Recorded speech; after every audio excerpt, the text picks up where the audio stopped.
If over the past few weeks you have felt more warmth in your relationships, your heart felt lighter, old emotional wounds began to heal, or you found yourself reconnecting with someone, with a relationship, or with your family, then it was not just a coincidence.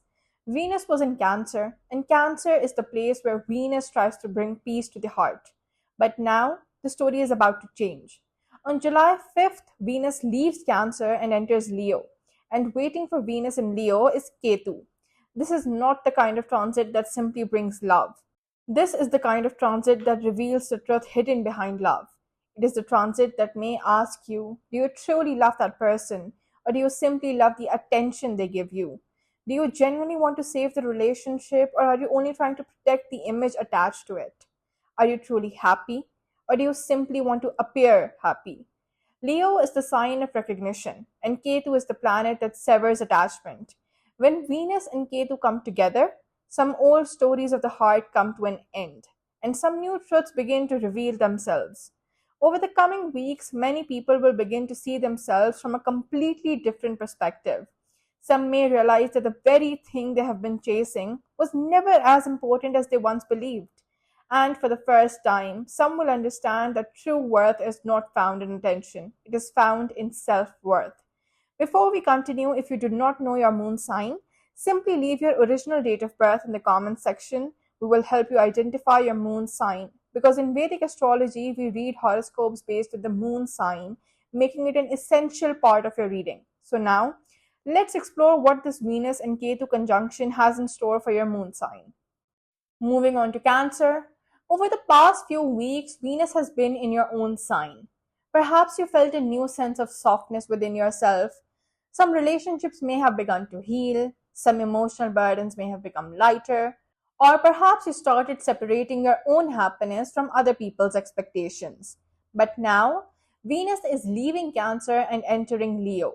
And for you, Leo represents your second house, the house of money, family, self worth, values, speech, security. But Ketu is already waiting there.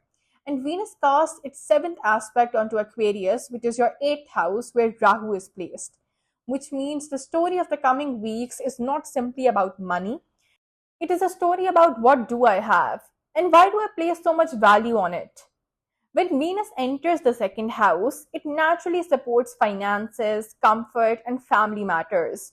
New income opportunities may appear. You may become more focused on financial planning. You may even feel inspired to upgrade your lifestyle. But Ketu asks a much deeper question. Does money truly create security? Or does real security come from somewhere else? Some Cancer natives may realize that what they once believed was financial success does not bring the emotional fulfillment they expected. The second house is also the house of family values. During this transit, old family dynamics may become easier to understand. Long held beliefs passed down through the family may begin to change. Certain conversations may completely reshape your perspective. Venus brings harmony, but Ketu tests emotional attachment. You may begin looking at a family matter with greater maturity than ever before. For Cancer moon natives, this transit may also transform the way you communicate. You may learn to say more by speaking less. Some of you may realize that you don't have to explain everything and you don't have to convince everyone. This is a sign of emotional wisdom. Now comes the most fascinating part of the transit.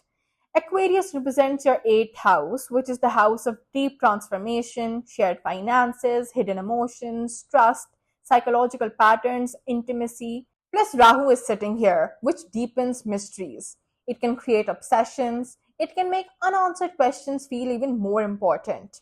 But from the second house, Venus and Ketu ask a different question. Do you truly want to understand it, or do you simply want to control it? This transit teaches the delicate balance between trust and control. Now, the most important theme in relationships during this transit will be emotional security. Single Cancer natives may feel drawn towards someone who makes them feel emotionally safe, but along with attraction, issues of trust may also come to the surface. For those already in committed relationships, shared finances, future planning, and emotional transparency may become important topics of discussion. This transit does not support superficial connections, it asks for depth. The second and eighth house axis is being activated, which means your attention may naturally turn towards financial planning, savings, investments, and shared finances. But it would be wise to avoid impulsive decisions. This is a time for evaluation and not reaction. This transit wants to teach you something very important. Not everything of value can be measured by money, and not every sense of security comes from a bank account. Sometimes the greatest stability comes from the trust you place in yourself and from the emotional honesty you bring into your relationships.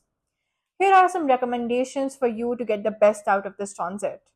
Review your financial priorities. Give importance to family conversations and face trust issues with honesty. Do not confuse emotional security with material security. Stay focused on your long term plans. The coming weeks may teach you that true wealth is not simply money, it is the peace that comes from knowing your own worth. Before we end today's reading, remember astrology does not exist to create fear, it exists to create awareness. The planets don't force events to happen, they simply reveal the energies that surround us, allowing us to make wiser choices. How this Venus and Ketu conjunction unfolds in your life will always depend on your personal birth chart, your current planetary periods, and the choices you make along the way. If you'd like to understand how this transit will affect your own chart, you can book a personal consultation by messaging us on the WhatsApp number shown on your screen. For a limited time, we're offering 50% off consultation fees, and because the available slots are limited, we recommend booking early. If you don't know your moon sign, simply leave your original date of birth in the comments below. Since we follow true Vedic astrology, your moon sign is the foundation of these horoscope readings, and we'll do our best to help you identify it. If you found this reading helpful, don't forget to like this video, subscribe to Sitaru Ka Safar, and share it with someone who may need this message today. And finally, always remember, the stars may show the path, but it is your choices that determine where that path leads. Thank you for being part of the Sitaru Ka Safar family. Until next time, take care of yourself, keep growing, and may the universe guide you towards wisdom, peace, and the life you are truly meant to live.